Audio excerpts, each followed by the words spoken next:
we are. We're back. H3O podcast.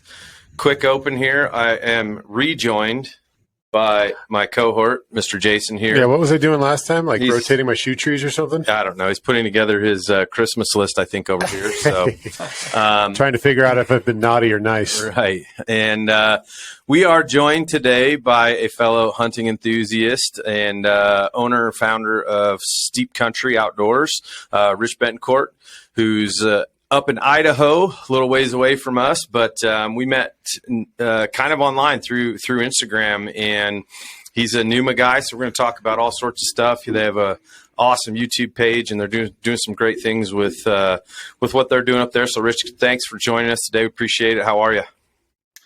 Hey, guys. Yeah, thanks for having me on. I super appreciate it. Weather's a little cold up here in Idaho. I don't know how it is down there in Colorado, but not much better. Yeah, we're getting a ton of snow early this year, which is awesome. I like the snow, but no, excited to be on, excited to talk some hunting, hopefully some archery elk hunting. Of course. Talk about Pnuma gear and all the stuff they got coming up, because they are a brand that people need to know about, in my 100%. opinion. Yeah. So, yeah, we couldn't agree more with that. I think I guess we could start there, but I think, tell us a little bit about, your origins as far as Steep Kuntry. How did you guys, I know you and your dad kind of run and originated that venture a little bit. Talk about kind of, your, I guess, maybe decision to start Steep Kuntry, and what do you guys do and what are you about, and kind of, just let everybody know a little bit more about you guys. All right. Yeah. So Steep Kuntry Outdoors, if you can't see, I got it on my hoodie and my wall back there on a wood piece. But yeah, we have a YouTube channel. We are a father and son team, duo, whatever you want to call us. And basically our objective is we want to educate, entertain, and enlighten our followers. This is just on anything really, essentially in the outdoors realm. So obviously you have your hunting, you have fishing, but we also have another giant sector of our content and of our channels, which is the firearms side. And we do a whole bunch of stuff. We like to do, reviews and testing and little just vlogs about our daily lives. And we even do wild game cooking. So, we do crazy recipes. I got some bear recipes on there. I cook coyote on there. Just a bunch. We got to talk about that. Yeah, just a bunch of stuff, man. And it's, to be honest, the foundation of it started back when I was a kid growing up with my dad, because, he was the one that introduced me into the outdoors. And it was something that as I grew up, I was introduced to. I killed some bucks, did some upland game hunting, but something I kind of lost touch with because of my sports journey. And, sports kind of ended up taking precedence for me. Had a, 10-year football career from high school to college football and all that stuff. But when I came back from college, it was kind of refueling this passion for the outdoors that had been sitting dormant in me for, a decade. And, obviously my dad never stopped, and it was kind of like he was just sitting in the background waiting for me to come to him and be ready to do this, because as soon as I got out of college and I was like, okay, I want to get into hunting. This is something I feel a passion for, but I haven't really explored a ton. Like, I want to get into it. He was chomping at the bit to do it. And 2018 was actually our first year where we decided, okay, we're going to film these hunts and we are going to share these with people, not only so they can follow along and see our journey as a team and as a father and son duo, but so we can share the knowledge that we're either learning through our mistakes, or that Angry Dick, that's my dad, Angry Dick, can show. One of the best handles out there, by the way. It's awesome. It's really awesome. But but share the knowledge that he's instilling within me through all his years of experience of in the woods or with firearms or anything like that. So it's been a really cool duo and journey thus far. So, I mean, it's the fall of 2018. We didn't really release anything. That was kind of our first year where we were trying to figure out, okay, we're going to film this. You know, we used to film our hunts growing up with like a big camcorder, and you know, those were just for home videos. But we're gonna film these now to share with others through YouTube and social media. And so, this is, I mean, this would be our fourth fall that we just came out of doing it, and it's been really fun. And I think that I know that, and my hopes, honestly, is that whatever Steep Kuntry becomes, whether it becomes a brand that, you know, people work for, that other people represent, or whether it's just a brand that I am associated with forever or whatever, it's kind of going to be a legacy brand, I feel like, for me and my dad's, you know, just our legacy as a father and son. And I think that's something that is super cool. And I think every guy could relate to that in some which way when it comes to, you know, either them being a father and wanting that with their kids, or them having that with their father. So that's go ahead. Yeah, no, I think that's awesome. And you know, you look at a lot of the other, you know, similar or parallel type entities that are out there, and you don't see a lot of them that are driven in the nature that Steep Kuntry is, you know, being a father-son tandem. You know, most of the time it's buddies like, you know, like Jason and I, who have collided into similar passions and saw this as something that we wanted to do. And so I think that's really unique to be able to do that and share that. And I know for me, the filming portion of stuff and you know, it's a lot of work, obviously, to do that and to capture those things. But you know, I'm just thinking, as you were saying that, what that does in terms of an opportunity for you to be able to go back and relive some of that stuff, and always have that as a way to, you know, kind of relive those moments and be able to share those that, you know, a lot of people don't. You know, I know I've had tons of hunts with my dad over the years, but none of them were, you know, we didn't film any of them, you know, whether it was growing up waterfowl hunting and those types of things. It was like, it was probably ages me a little bit. To say that YouTube wasn't really a thing at that moment. So, but you know, that's okay. So that's awesome. And it's cool to see that you have, you know, that kind of, you know, vision for it. And obviously with some of the stuff that you guys have done, you know, you found some success. I know a lot of people that start out, especially if we talk about, you know, the YouTube and social media piece, you know, talk a little bit about, as I kind of look through your page, I know, I watched the elk hunt that you guys had this year, which was awesome. And, you know, got to see kind of, you know, your dad kill a bull and you kill a bull and just kind of that journey. But as you kind of look through a bunch of the other stuff that you have, I mean, the success that I think you guys found in maybe being a little bit of a niche, a lot came from, as you mentioned before we got on, you know, from your dad and more on the firearm side of things. And you guys have some tremendous videos on there. Like you said that he drives a lot of that. You know, talk a little bit about, you know, was that kind of an early intent, or was that just like an easy avenue because it was something that, you know, he was really familiar with, that you could kind of, you know, leverage a little bit into it, and you guys found success in that? Yeah. So to be honest, I give him really a ton of credit for most of our early stuff on our channel, to be honest, because, you know, he did have hit the page or whatever before we started Steep Kuntry, and he had posted a couple videos.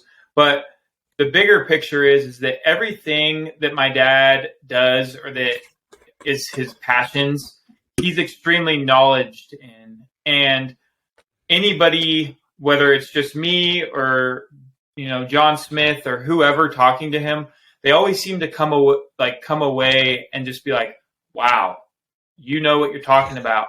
And it's like, and it's not oh, you know what you're talking about just because you sound good. It's like you're hardly talking, but you can tell when you're speaking with this base of, you know, deep knowledge about the subject. So yeah, what kind of started, I mean, the firearm stuff, it was he big gun owners over here. We both love firearms, but he's really into like reloading and all that stuff. He actually worked at a holster making business for a stint and was making leather holsters. He currently still makes leather holsters, and oh wow.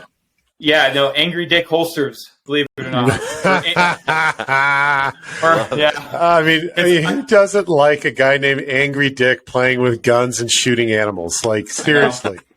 I know. Well, I think that his handles actually for that stuff, it's like Angry Dick Gun Leather or something like that. And yeah, he's even. I don't know how censored your podcast is, so you can bleep. It's not 0. Okay. Well, he has a special pattern now called Dick Hammered.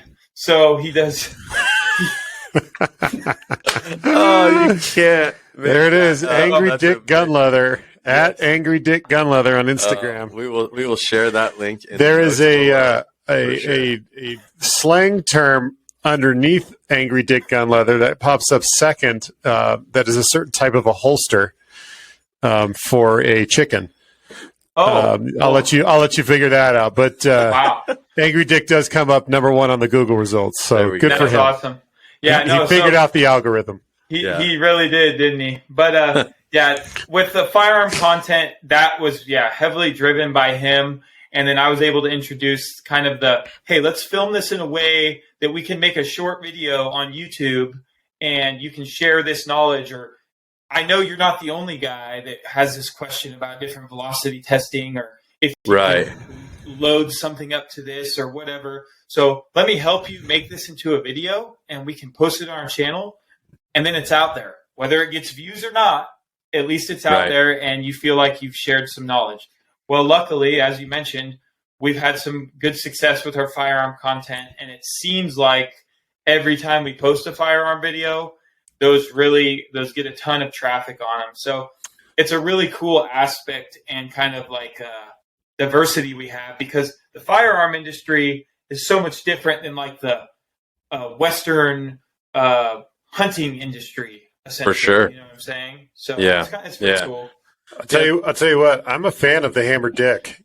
It's a nice looking pattern.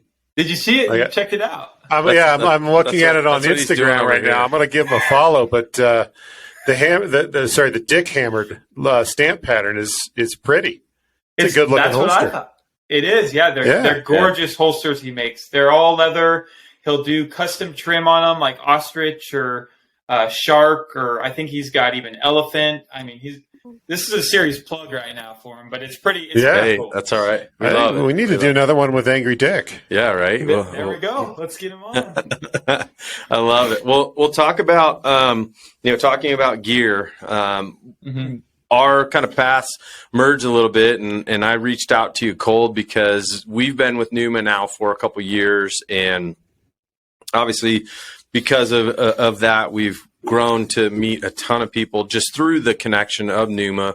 And I feel like we've been carrying the torch now for a while, and now seeing you as well, kind of doing the same thing where you ran into them, and we, before we were getting on the podcast, saying, man, we got to get more people to understand how good their gear is. How did you come upon Pnuma? Because like our situation was unique. It's a little tough.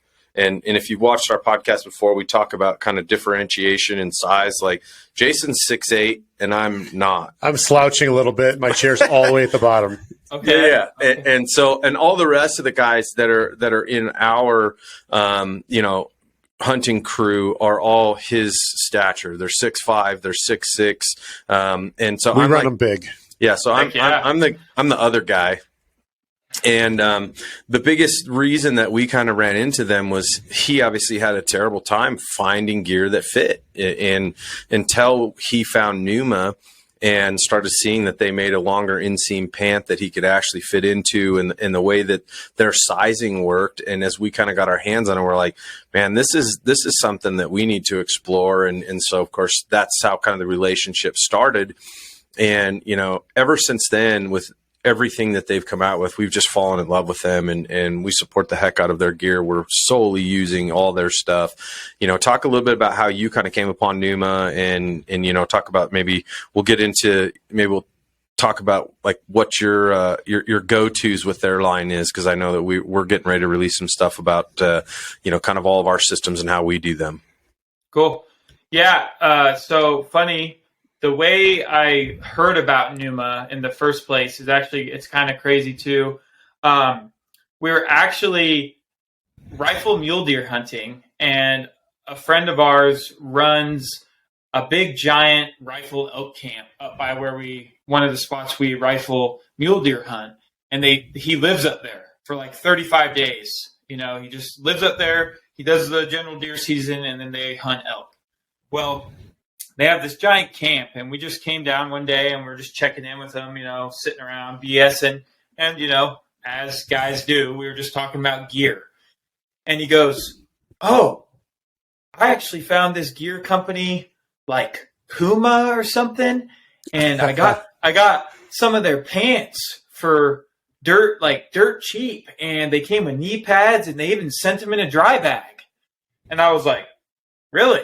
Well, I'd love to see that." And of course, this is back in like 2017 or early 2018 or something like that. So I'd love to see it. So he goes to his camper, pulls it out, and yeah, sure enough, it's this blue Pnuma dry bag that they used to send with every order, right? Yep. And he pulls out the pair of pants, and it's like their first rendition and their first line of pants with the desert camo that they had. And I was checking them out, and I was like, "Huh, okay." So basically from that point on, I just kind of was like, put it in the back of my head. Well, as my dad and I started kind of really getting intense when we hunt, I mean, our hunts we started hunting a lot harder. We started noticing our gear needed to be tougher, better. And so we started researching all these gear companies like, okay. Well, I mean, as we don't have to name names, but we all know who I'm talking about when I say the top brands, how much they cost, right? So I was like, "Oh man, I don't know about that." So I was like, "Oh, what was that brand that his name's Bobby, what Bobby ran?" I was like, Puma or something like that. So I Googled them, and Pnuma came up, and I'm like, And so I think this was like 2018, right when they were kind of transitioning with everything. And yeah, I look them up, and I'm like, "Oh man, their gear's, pretty affordable." And from what I remember, the quality seemed pretty good.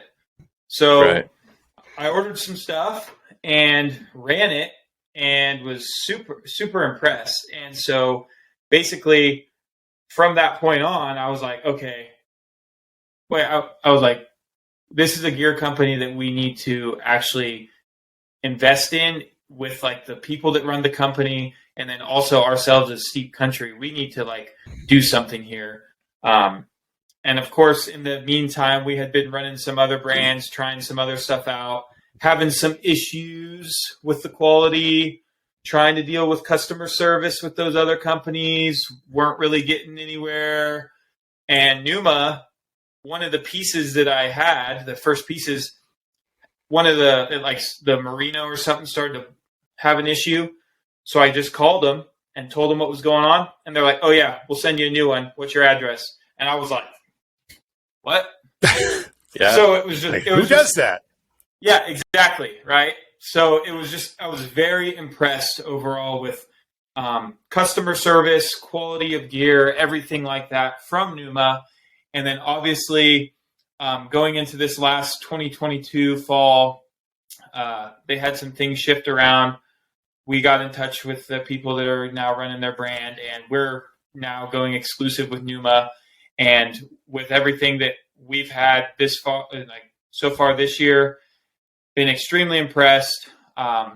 It's like I said before, Pnuma is a gear company that more people need to start paying attention to and be aware of, because I truly think that it's the highest quality gear that you can get on the market that isn't going to be, I mean, it's an investment. Any gear is an investment, but it's not like other brands. And then the bigger part to that is that their lifetime warranty is truly something that they stand behind and that they will back 100%. And that is like, that's so big to me.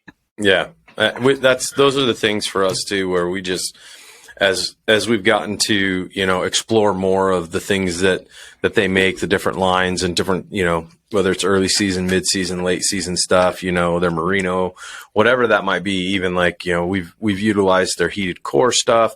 We've used that stuff it's amazing on duck hunts, all kinds of different situations. Yeah. With like waterfowl hunting, like you name it. Right. And in all of those things, we've always felt like there's always been a personal touch to how we've dealt with them. And it's never felt like it was so big that we were, either too small of a fish for them to deal with. And even through some, as you mentioned, they've had a little bit of some changing, personnel wise and stuff like that. And every person seems like we pick up with and have caught on with just almost immediately. And so, well, even in reality, like when we started with them, we were novice. Like we had very small following on social media. We had gotten in contact with them originally through a partner or a former teammate of mine. And I actually ended up buying gear because it's, I'm 6'8". So my inseam is not, like if you go to some of the other big brands in the hunting world and they say something is long, it's like 34 inches. And I'm like, no, that's a standard length. That's not, there's nothing long about that. Right. But, they made a 36-inch inseam pant. So I'm like, well, shoot, who does that? So I bought it. And I'm like, dude, this stuff is really nice. And I told Joel, and then I was like, dude, I got a buddy who kind of knows these people. And so we got in contact with him. And like I said, we were like fresh out of the gate, like just starting to kind of, get a foothold in the industry and meet new people. And they were awesome. We kind of explained our vision and how we want to work with them. They put a lot of trust in us. And I feel like, over the last 2 years, that relationship has grown. And, despite the turnover in people who are running it, the new people coming in are just as friendly as the people that left. At least in our experience, the people that we've talked to, and the gear hasn't suffered in quality. If anything, it's gotten better. And the branching out with all the heated core stuff, and then, bringing all the new items to market, especially, with COVID and, all the shipping delays and all that stuff. And so it's been great having them on as a partner. Selfishly for me, because everything I buy fits me. And, when I first got into it, I bought some of the other more traditional brands. Not like, I love how we're just dancing. I know. All right. So I'll just throw the names out there. I bought a bunch of Browning crap. The other guys. Yeah. I bought a bunch of Browning crap because it fit me. It was all like double XL and it was a little baggy. Didn't quite fit right, but it worked. We had a buddy who hunts with us who's like, how tall is Dusty? Like 6'5", 6'6". Yeah. He bought a pair of Sitka pants that he actually had to go have like 4 inches of fabric added to the bottom just so it was long enough to cover his boots. But he wanted Sitka brand. $400 pair of pants. Right. They were expensive, but and then he's adding material to it. And I'm like, why do that when I can find this company here who makes stuff that actually fits me? And if it doesn't fit me, they'll make it fit me. And I'm like, that's perfect. Like this is you don't find that amongst these other companies that have that, right? Because they're still small enough where we'll call it a boutique type brand, but they're gaining in popularity. I wear my stuff out, whether it's my jacket when I'm walking my dog, or we wear the Waypoint pant or the Pathfinder pant out. People are like, oh, those are really cool. Like, who is that? Like, what is that pattern? Because it is so much different than everything else that's out there. Yeah, you bring up a really big thing about Pnuma that I think is one of their biggest assets, I guess, is how customizable their gear is essentially when it comes to sizing. I mean, I've never seen so many different sizes of pants when you go onto their website and go to select a size. So it's a really cool thing. And they're working with them so far. Go ahead. As I say, I think a lot of the brands get lazy. Right. Yeah. They're like, we're going to make small, medium, large, extra large, and double extra large. And that's it. Right.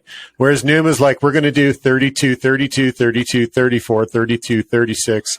Right. And they keep going through that 33, 32, and so on and so forth. And they offer all those options to make it fit you, because at the end of the day, if I'm, like we had alluded to earlier, if I'm going to make the investment in spending this kind of money on a piece of clothing, I want it to fit right. I don't want it to fit close enough. I want it to fit right. And that's where, having those in between sizes, or for us tall guys, the longer sizes is an obvious selling point. And then the quality on top of that makes it that much better of an investment. Their quality is the first gear company that I've held their gear and I've went, okay, the quality matches the price of what they are charging this for, if you know what I'm saying. Because a lot of other brands, I've held their stuff or worn their stuff or whatever, and I'm just like, this was $140 for this? Are you kidding me? Yeah, for sure. All it's going to take is one slip of the knife or something, and I'm going to rip my shirt in half, and then they're not going to cover that under their warranty because that's not a manufacturer defect. Where Pnuma is going to be like, oh, you were using our shirt to gut out or skin out a bull elk. Like, yeah, here's another one, no problem. Send us pictures. Right. Yeah. I mean, that's before I made the jump into there. I wanted to hold it, touch it, feel it, and there aren't a whole lot of options for like in stores if you go to a big box operation. But we just got a Shields up in Loveland, just north of Denver, and they're a company that carries the Pnuma brand. So I just happened to be up there with a fishing buddy of mine, and I'm walking around and I see the little display, the kiosk, and I was like, oh my God, it's like, that's the Pnuma stuff like I bought online. And I started to play with it. And I'm like, dude, this stuff's just as good as the stuff that's $400 sitting right behind me, and it's half the cost.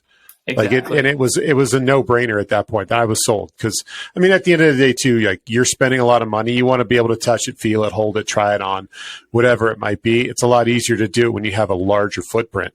But for a smaller company, they rely on people like you and us and the other brand ambassadors to go out and tell people like, hey, this stuff is the real deal. Like, you're not going to be disappointed with this. It's not cheap Kmart, Walmart type stuff. This is like legit quality, just as good as First Light or Sitka or any of those other big brands. It's better in my opinion, but you touched on something pretty big that I think is for Pnuma. I think there's a lot of confusion because they started out east and then now they've moved to Texas. Mm-hmm. So people, are like, oh, they're a whitetail company. They're a whitetail brand. No, heck no. I cannot tell you how good that Kaza pattern is out in the Idaho woods, in the Idaho backcountry. It's incredible how well we blend in. I mean, if anybody listening here, if you go watch any of our hunts from this last year, like, we're wearing Pnuma, and there's scenes where either me or Angry's standing in the trees or something, and you can't even tell we're standing there because it's like, dude, it blends in so well. It's such a good camouflage pattern. And then obviously what's nice about Pnuma too is they're doing more of the solid stuff for the guys because that's becoming more of a popular thing. So we're wearing the heck out of a lot of that new stuff. They're calling it like the lifestyle stuff. And like, so if we go to the range or just, anything we do, a lot of times when we do reviews and shoot other stuff, like, we're always wearing those things because they're just comfortable, and they're they got a little stretch to them. Obviously they fit well. They're comfortable. They're warm. If it's too hot, I can still wear it because it's lighter, so on and so forth. So we were to talk archery season. We're going to make a segue a little bit. What's your go-to with Pnuma gear for archery season as far as like what are you putting on? Because I know like you guys hunted a pretty good portion of September. I know like you started just before. You said it was like crazy hot there. We were kind of in between. We actually had a ton of rain in September, which that's a kind of a different challenge. A little out of the ordinary for us. Like what was your go-to with gear as you guys went out this year? So with Pnuma, the pieces that I've found that work really well, it's their Pursuit pant, which has been pretty good for the lightweight kind of early to mid-season, especially in archery. It breathes. It's good. And then for tops, I don't think they have them anymore, but it's the Rogue. It was the Rogue short sleeve and long sleeve. Yep. We wore those too. I think they switched over to the Renegade, which is the newer, lighter weight one. Yeah. Yeah. So we have some of those, but I haven't worn those in the field a ton. But the Rogue stuff was really awesome. And then every day, no matter what, I had the Gunnison on. So the Gunnison hoodie was perfect. It is by far my favorite piece. Like, I will literally wear that every single day in the winter. Yeah, it's an awesome piece because it literally can get you from like the early mornings in August, September that's kind of crispy out, and then it acts perfect as like a late season layer piece too. You know, if you're got a heavier jacket on, but then have the Gunnison under, well, if you hike up, you need a layer down. Well, the Gunnison keeps you warm enough that you're able to go hike and not get too overheated. So, the Pathfinder pant too, for guys that like solids, the Pathfinder, that might be one of their best pants that they've released. 100%. I know that they're going to be doing it in a couple more colorways this upcoming year, so that's going to be exciting. So, I mean, Pnuma, man, it's the same thing. And you want a little more insight about Angry Dick here. He's a stickler, man. Like this, you know, I mean, as the name portrays, he's an old school guy, you know, used to be the guy that hunts in blue jeans and a black t-shirt, right? And used to kill elk that way. So once he used to be, you know, oh, I don't need all this gear or whatever. But man, once he got his hands on some of those Pnuma pants and that Pathfinder pant, especially, every time he wears it, still he's like, oh man, these are my favorite pants. These are the best pants ever. These are awesome. And it's like to have a guy with the name Angry Dick to be saying that, it's really funny. Yeah, there should be a testimonial on the bottom of the Pathfinder. Oh, 100%. Right. Love it. So talk about a little bit, you know, so you guys, you talked about bear, you know, hunting bear. You guys obviously mule deer, elk. Like, what's your number one? Like, if you get only one hunt, what is it? Chasing bulls during the rut, man. There's literally nothing like it. So. Yeah. How are you guys as far as like style of hunting? I know, like I watched, you know, some of you guys films and things like that, but you know, talk about like, you know, are you guys have kind of a honey hole type situation? Like, hey, we've had success here. This is where we go back to. Are you explorers? Or are you like you know, we're going to go out and rambush the woods? Like, talk a little bit about, you know, the style of hunting that you guys like to do, and you know, if your preference as far as like how you guys go about September. Okay, so it's crazy. Essentially, everywhere we go now, we know that there's elk in there just based off of previous experience. So we kind of have this like cycle, right? We just cycle through all our spots, and you know, a handful of them will be close enough to where if we go out in the morning, we sound check, right? We like to sound check basically. And it's like, we'll go into a spot, we'll sound check in there, we'll cow call, we'll bugle, we'll see what's going on, we'll just listen. And then depending on what time it is, or depending on what action we've had, we can go check another spot, or, you know, we can go deeper into these spots. So, I mean, we're pretty much all over the place when it comes to September though. And I would say the area that we are in, Angry has been able to cultivate it over the last 20 years or so. So I've been I love really that you call him Angry. I'm sorry. I love that his first name has just become Angry. It's Angry. Yeah. But yeah, like I always imagine a guy named Angry Dick is a guy who's like road hunts with a pack of Marlboro Lights in his pocket and kills bulls every year. That's the era he's from. So it fits. Yeah. Because that's what say, you said blue jeans and a black shirt. I'm like, hey, he's just got a pack of smokes and he probably sits under a tree all day long. That's the era, man. But he's been able to adapt, right? So, but basically, yeah, we're just kind of running and gunning is how you could like describe this style. And I'm fortunate enough to where when I started archery elk hunting, I've been able to get into elk and be able to tag out, 3 out of the 5 years that I've been archery elk hunting. So, and and that's credit again to Angry with that, because he's been able to cultivate that and put in the time and be able to study the land and know where to be. Now, when it comes to hunting, it's still hunting. We got to, and it's still public land, so we still deal with all that comes with that, like hunting pressure, other people, the elk activity, stuff like that. But it's funny you mentioned that, because the day in our film from this last season, that day I shot my bull, we actually hadn't heard a peep, and we were broken up sound checking in 2 different spots, and we were actually Angry heard that bull, and it was like, he was like, I think I hear a bull in the distance. So I came down and got with him, and as you see in the video, I let a couple bugles out, and then we locate that bull, and it's like, oh, okay, that's in this area, and we kind of think we know we can play this to get into their zone to put a move on these bulls, and it worked out, and it was awesome. But yeah, we're pretty familiar with a lot of the country that we hunt, just because of the years that we've been in there. Yeah. And going forward, we're trying to expand, right? It's so hard to leave elk to find elk, but 100%. We haven't really ever needed to. So, but as we at least if it ain't broke, right? Yeah, true.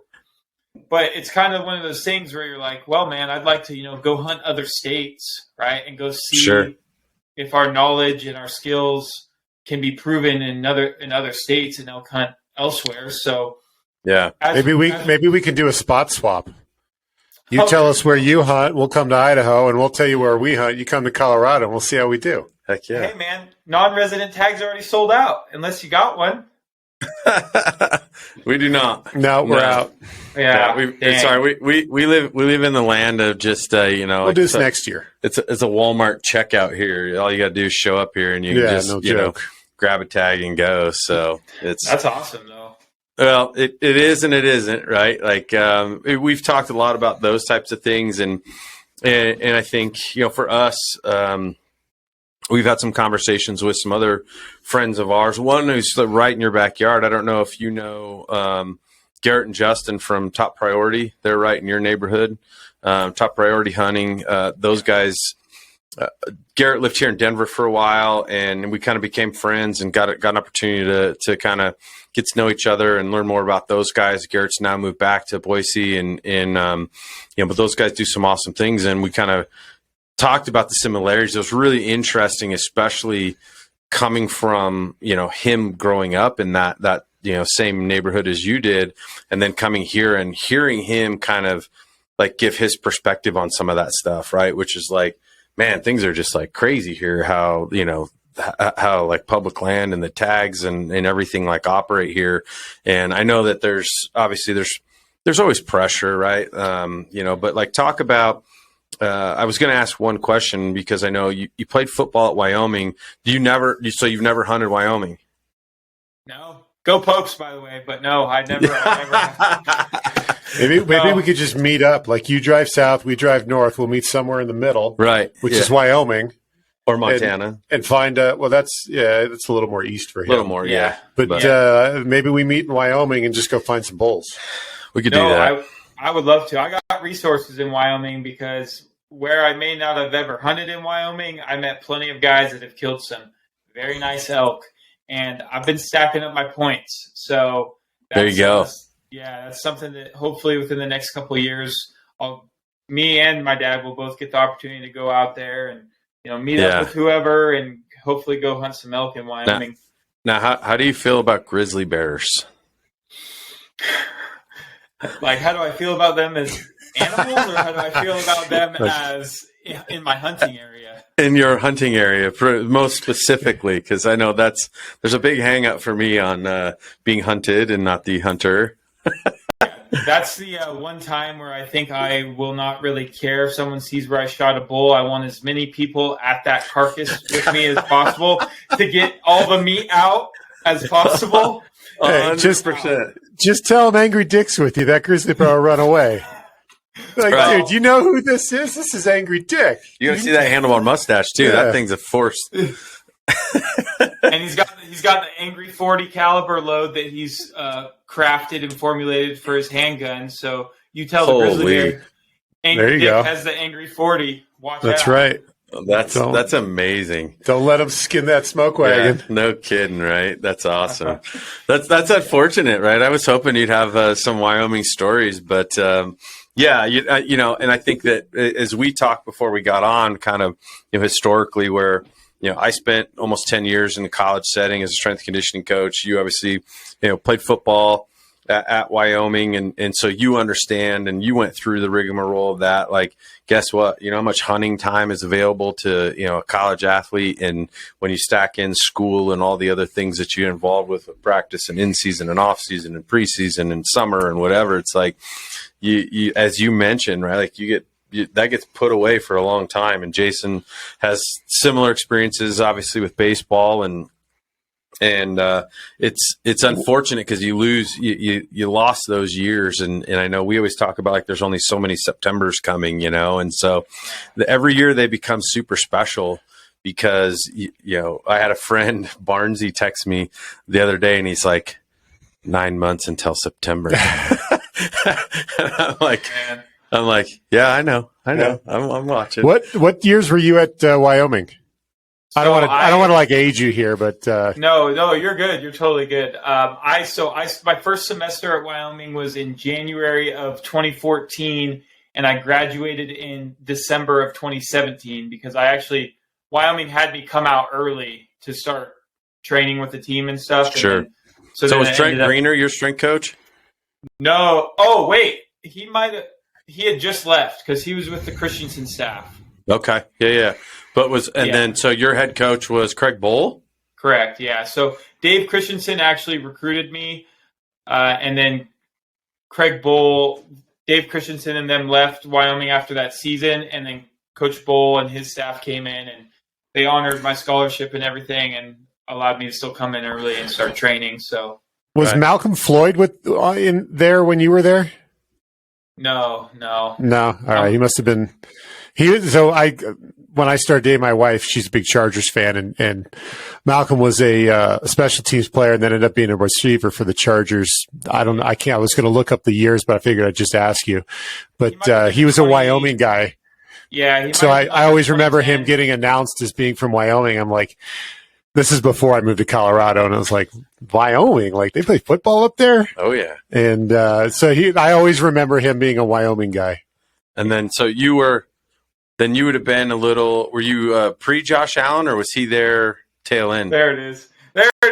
Everyone talks about. I was like, wait a minute, there's someone else there, right? Yeah. That guy who turned out pretty good. Yeah. So Josh actually came in after I'd been there for a year. So I actually hosted Josh on his recruiting visit. Oh, and nice. Then he committed and came to play with us, and then Josh and I graduated together and everything like that. So that's awesome. Really, really cool, right? His story and his whole for sure everything that's happened for him. I will tell you this: there's nobody more deserving. The dude's a humble cantaloupe farmer from Northern California, and I'm not kidding. Like, the dude is as humble as they come, and when he talks to the media and stuff, that's how he is. So. Yeah, he's hard not to root for, man. That's for sure. Yeah. So. Yeah, that's super cool. Well, let's couple more items here. Talk about what's on the horizon for you guys. Like, what's on maybe the bucket list for you as far as like upcoming stuff? Do you guys got some cool things you're working on? Maybe obviously can't let the cat out of the bag, but talk about like what's in the future, near and you talked a little bit about hoping, obviously, that what you hope that the company will become, but what's the next year for you there, or 1 to 3 years?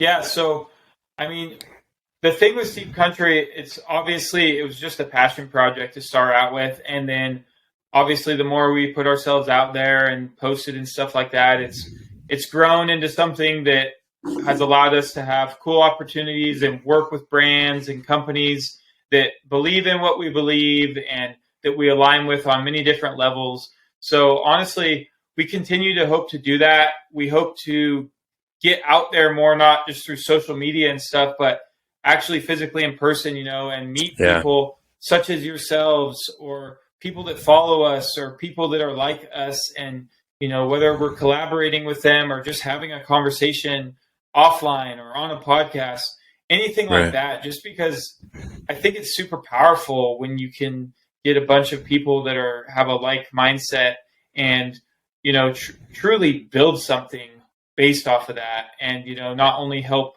yourself out, but help others out. This year, we try and set some goals every year for our brand, and we haven't talked too much about next year, but I know something that we do want to do is start just branching out and diversifying our hunts when it comes to where we're hunting and what we're hunting. So I know, Canadian black bear is something we've always wanted to maybe check out. Maybe I'm looking at potentially Iowa or Alabama whitetail next year. So just kind of keep doing what we're doing, right? Because I think that even though it's maybe a slow burn, it's a good burn, and I'm not too concerned about blowing up or anything. I just want to continue to stay true to ourselves and stay true to our brand, and just do what we do. And it seemed to be positive thus far.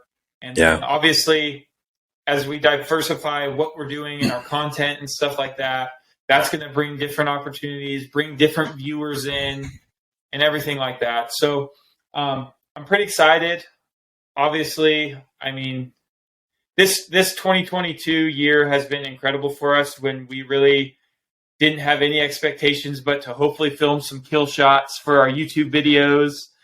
And that's the big right there. Yeah, I know. We've been on that battle as well, and as I mentioned, talking about Garrett and with Top Priority, and we've had a lot of those conversations offline. And he says, "Man, you got to get out, and you got to get animals on the ground, and you got to capture it, and you got to the more that you do of those things, it just starts to drive some traffic. It starts to improve your ability to share those stories." And I know that, I think it's funny too, and I'm sure you probably experienced that as well, where, man, if you just go back, I know we have over 100 plus videos on our YouTube page, and if you scroll all the way back and you go look at early videos and you go, holy crap, we had no idea what we're doing. We still don't. No. But I can still get, you can see a progression of improvement in just how you either present stuff, how you produce stuff and put it together. And it's just an ongoing process of,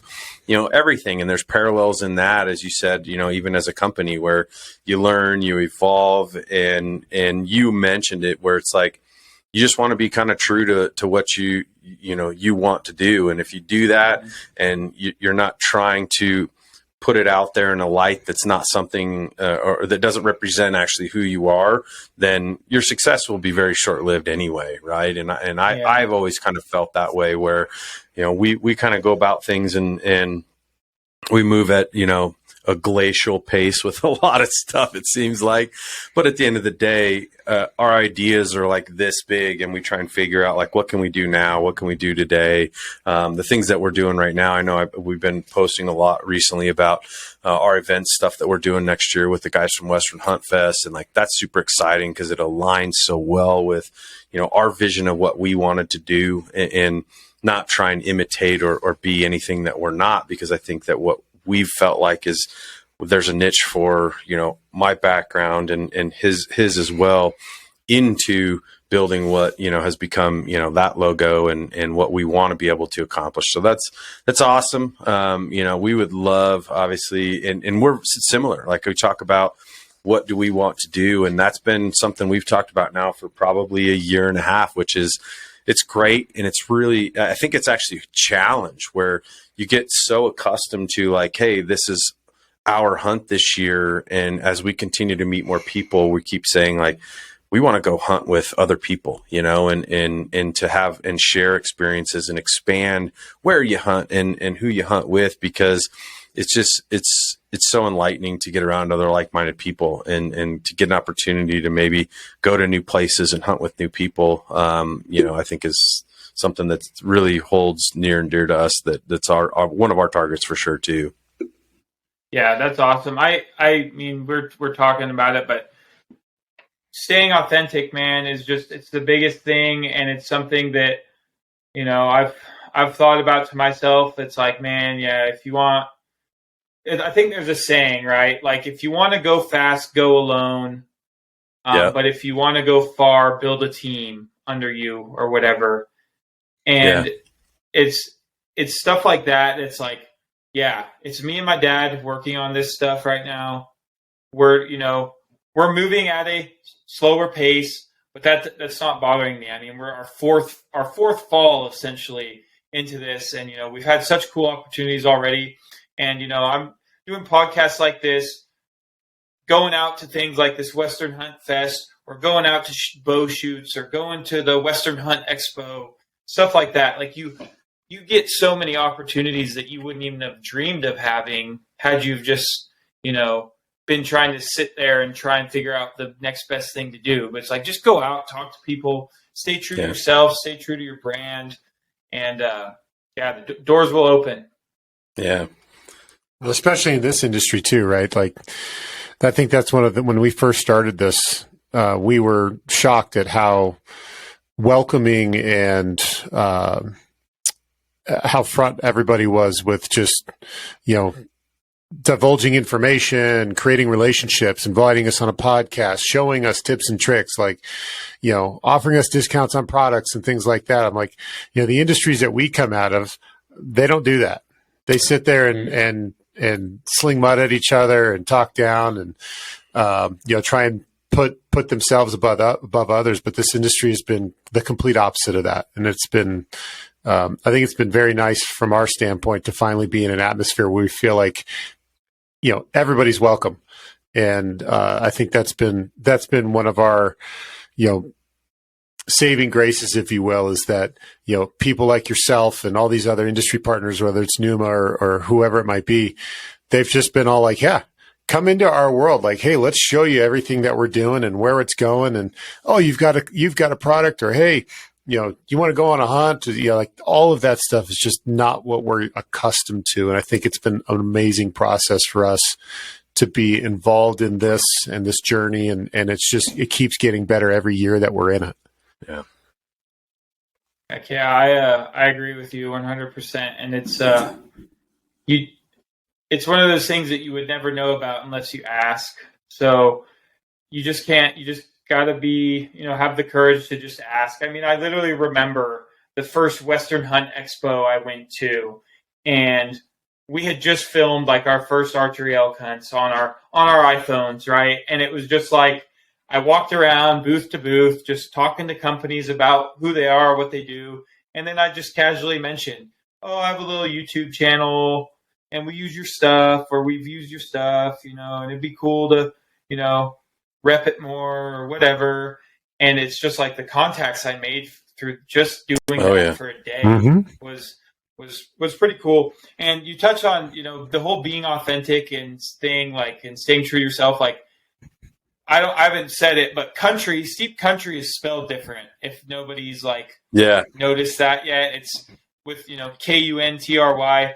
And to be country with a K is what I always say is, it's being authentic. It's being true to yourself. It's being different from, the standard, basically. And that's what being with country with a K is. And it's something that people can get really lost in today's world, just, trying to do whatever it takes to get a deal, or to, right. Everyone wants to just see the big bull get shot on YouTube. Well, guess what? I'm about to post a hunt from our rifle deer season of me and my dad shooting 2 little meat bucks on the last weekend, because the story is so cool of the fact that me and my dad were out there and we shot 2 bucks within 20 minutes of each other on the same ridge, and they died 60 yards from each other.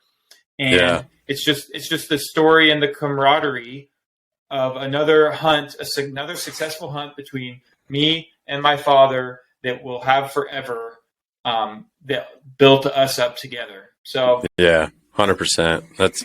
That's awesome. I mean, I think, we shared our mule deer hunt from last year that ended up being essentially, getting a shot on camera. The lead up to it was awesome. Everything aligned perfectly, and we ended up not recovering the buck. And it was like you could see the shot. We played it 100 times. We sent it to everybody we knew, and everybody goes, "Oh, that's a dead deer." And it was really it's a great deer. It's probably, I don't know. We never really. It was easily 200 inches, Joel.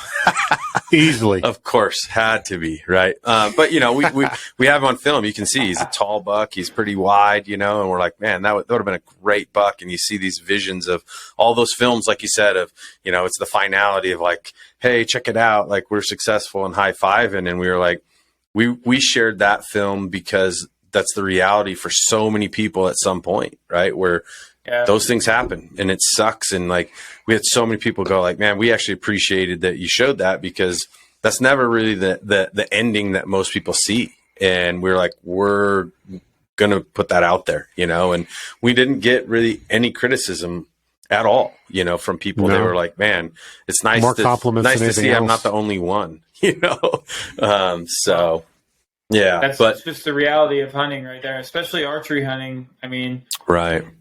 You're a straight liar if you talk to any archery hunter who has known success and you ask them if they've ever wounded something that they didn't recover, and they tell you no. I mean, they're 100%. lying. They're lying. Yeah. It's part of the game, and it's what happens, and it's super unfortunate, and it does not mean at all that you don't feel bad as a hunter. For sure. It doesn't mean that you didn't do everything that you could have to try and make a good shot and then try and recover that animal.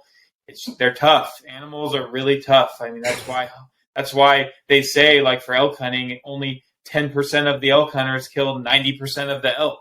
Right. They're hard animals to hunt. Yeah. And it's the reality that not a lot of people share because they're worried about what others might say. But right. I can always appreciate that as well when someone's real and honest. And we try and have that transparency in our videos as well. So that's cool to hear. Yeah. So last topic I wanted to touch on, which was, being a former college football player. I think I did my homework, and it said that your and of course this is always roster. What the program says. It had you listed at like 3 bills, a little over that. And by looking at you now, you definitely don't look like that. So talk a little bit about that transition physically, and you don't have to actually say, I don't care what you weigh. That really doesn't matter to me. But like, talk about how you've transitioned a little bit. And obviously, I think that part of it, being an interior guy in football has such a blue collar type mentality. And I think that there's obviously so many carryovers in life to those types of things. I've always told people that, out of a lot of the NFL people, players and stuff like that I've worked with, those have always been like the most enjoyable to me because of their mentality, because of how those guys go about business, because of how they show up every day. Usually they got half a screw loose, so they're always kind of funny and to hang out with, and like, I always like those guys. But talk a little bit about how that, from your previous experience now in terms of like, preparation and physicality and the things that you learn from that and how that applies to, being able to get out and cover country and how you prepare every year. Yeah, so I'll spill the information. I was 330 pounds at my heaviest. So hey. Yeah. So I'm 6'3", and I was 330, and I was a guard on the offensive line. So I was a beefy guy. I had some thick legs. But basically, the transition. You think about them thick legs? Well, like fat guys always say like big boned or whatever. You just dropped out. I've got thick legs. They were my tools. Those were my tools. Right. They must have been. That's what I'm talking about. I love it. So no, it was honestly, I came out after I was done playing, and I went on a rifle elk hunt for 8 days. I had some time in Thanksgiving, and I came on a rifle elk hunt, and I got my butt kicked. I did like a total of like only 60 miles or 64 miles over 8 days in the Idaho mountains.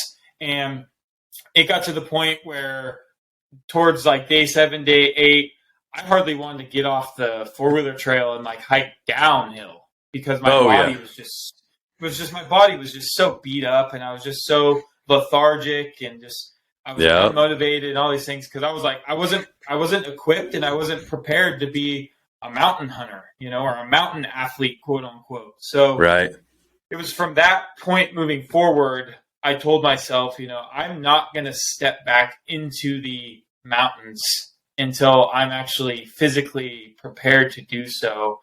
So basically from that year, it was October, November 2017 to August of 2018, August, September, I was able to drop 80 pounds or like 85 pounds roughly. I totally just switched my whole mindset about what I was doing. I realized your priorities in life now, Richard, are different. You are no longer a football player. Cut your hair, get your degree. I wasn't going to divulge that part. I saw the headshot too. Those are pretty. Okay. Yeah, it's a nice salad, huh? Oh yeah. It was flowing. Down here, man. It was wow.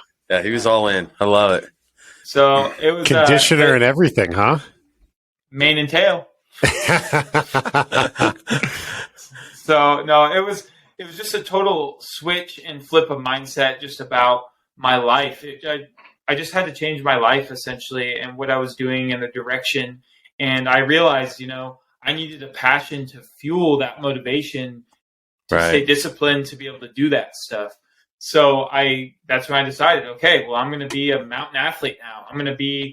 There's so many crossovers, like you said earlier, from the football field to life, to the mountain, to archery elk hunting. There's so many things that are similar. It's unreal. So it was really, honestly, kind of easy. The only thing I needed to do was just stay disciplined, because I wasn't always motivated to, do these things and to totally change my diet from going from a 6,500 calorie a day diet to a 2,500 or a 2,000 calorie diet. Yeah. No, it was crazy. I mean, there was some really hard days. For sure.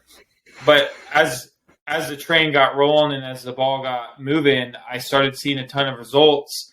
And then obviously I was able to then start more once I was disciplined in just my lifestyle aspect of my diet and everything like that. I was able to start focusing on, okay, now I need to become a dialed archer, and I need to be confident in my archery equipment and my confidence in my shot, and, know what I'm doing when I'm out there chasing an 800-pound bull elk.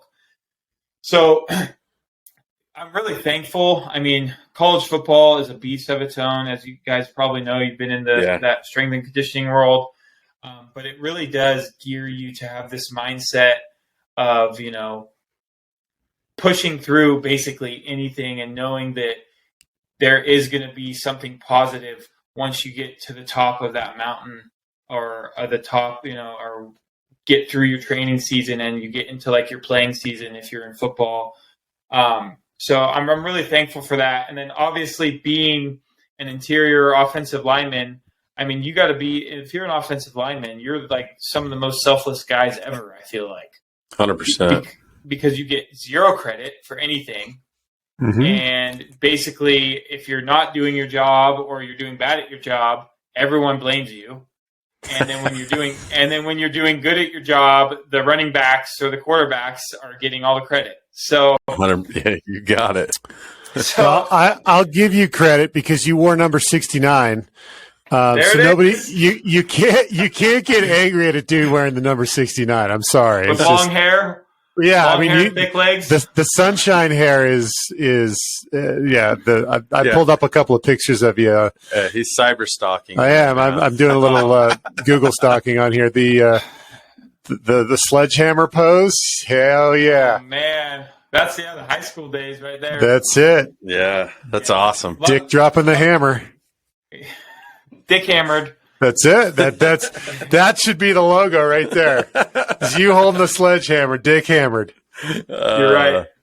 That's awesome. I'll be your marketing guy. I appreciate it. It's pretty good. I don't know how you couldn't be writing this stuff down right now. But all right, it writes itself. You don't need to there's nothing creative going on here. You're right. We're just telling your life story. You're just spitting what you're reading on the internet, right? That's the internet, and it's got to be true. I mean, obvious. I'm here to confirm it. It's true. Confirmed. That's great, man. So that's cool. I mean, 80 pounds that's phenomenal. That's not a small feat. And the surprising part about that too is, as you kind of tell that story, is I can think of so many players that now people have, cases of the same thing, and they don't understand. The first time I remember someone I talked to kind of, face to face 101 was Dave Deal, who played with the Giants.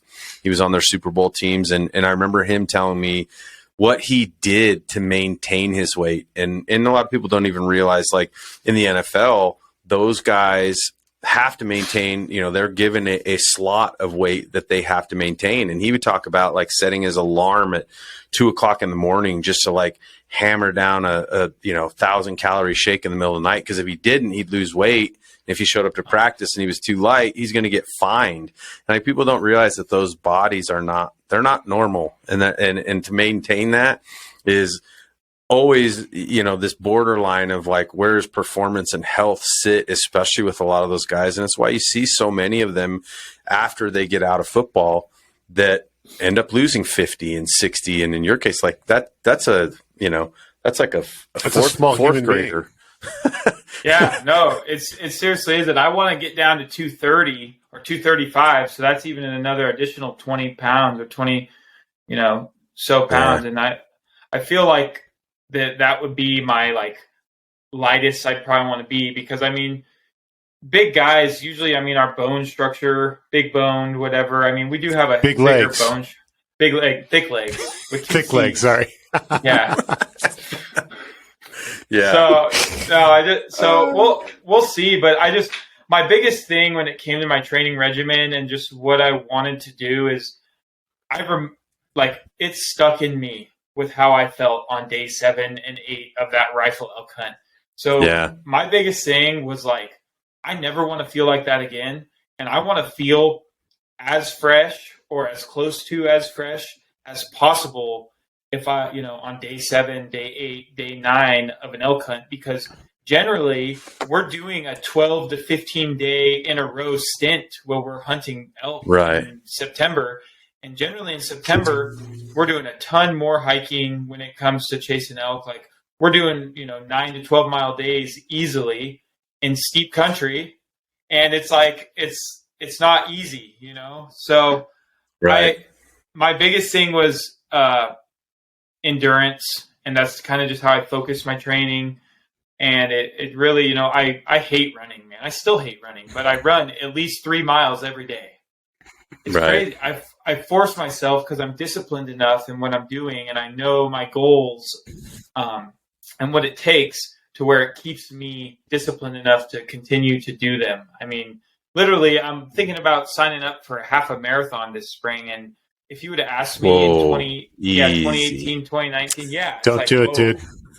Don't do it. It's crazy. That's awesome, man. Like, ride the bike or something. Don't do it. Yeah, it's. I mean, just to hear that though, and to see that evolution, and I think that there's a part of all of us where you see so many athletes, former athletes, things like that gravitate towards the outdoors, in their secondary lives, right? Because there is a challenge there. There is a physicality there. There's something that's in front of them that gives them an opportunity to like shoot for something, right? It gives me a target. And I think that's stuff that a lot of us have an ability to kind of assimilate with. And so, that's awesome. Congrats on that. I think that's just commendable because, that's not an everyday story. And I would tell you that, as you kind of alluded to, like, by no means was any of that easy. And so, we're now much bigger fans than just, kind of casually as we run across you in the early kind of, just social media pieces now. And obviously love to continue talking to you, love to keep learning and cheering for all the things that you're doing, as well as, welcoming you if you ever get down here. You said you got some friends around here. Our doors are always open, and we would love to meet up sometime if you ever get in our neighborhood. And likewise, if we ever get up there, it's always been kind of a target of mine to get up in that neck of the woods, because we're starting to make more friends in that neighborhood, and we want to continue to branch out. So we just, it's awesome to get a chance to learn more about you, and thanks so much for sitting down and chatting with us a little bit, and we're always open to doing it again for sure. Heck yeah, man. No, I appreciate you guys having me on, and yeah, just in this hour conversation or so, it's been really eye-opening just to talk to you guys, and then obviously talk about my brand, but then learn about you guys and just see how you guys interact and how conversation flows, and it's super great. And I'm grateful for that. So yeah, hopefully we get to rub some more elbows, whether that's at an archery shoot. I don't know what your guys' plans are, but or at the Western Hunt Expo or anything like that, I'll be down for there. Sure. I don't know what Pnuma's plans are yet, but I did tell them that if they needed a hand, I could help them. I might also be, at the Hunt Expo, at the Mountain Ops booth, Initial Ascent booth. We'll kind of see. But yeah, I mean, any of these events kind of in the off season, quote unquote, is a great time to, get together and do stuff. And right. Yeah, I should be out in Denver hopefully soon. So I'll make sure to definitely keep your guys' number and please see what's do. going on. And yeah, most definitely. Well, we'll make sure that we leave all the connectivity to you, to all your social outlets, obviously how to find Steep Kuntry, and go check out their YouTube page. I know that we're gonna provide all the linkage to all that stuff, and continue to keep rocking and doing what you're doing. And next time we're gonna get Angry Dick on here when we go. We definitely need to talk about the hammer dick. So yeah. Dick hammer. Dick hammer. Dick hammered. Dick hammered. That's patent pending. Yeah, so, it needs to be. There needs to be a shirt. I need a shirt that says Dick Hammered Holsters.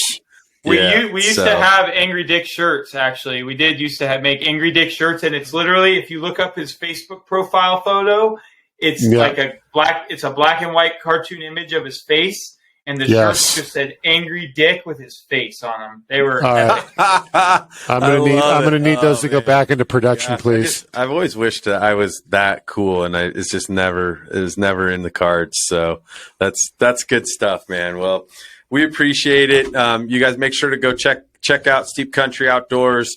We appreciate your time, man, and we'll look forward to continuing, talking offline, and hopefully at some point our paths are going to cross, and we'll share a whiskey or something like that, and talk a lot more hunting. So cool. Yeah. Thanks, guys. I appreciate it. Seriously, thanks for the support thus far. 100%. We're super happy to support you guys and help you guys out any way that you need, because, we know that it's reciprocated. So thanks again. For sure. I appreciate it. Yeah. All the best. Until next time, guys, thanks for joining us today, and we'll see you next time.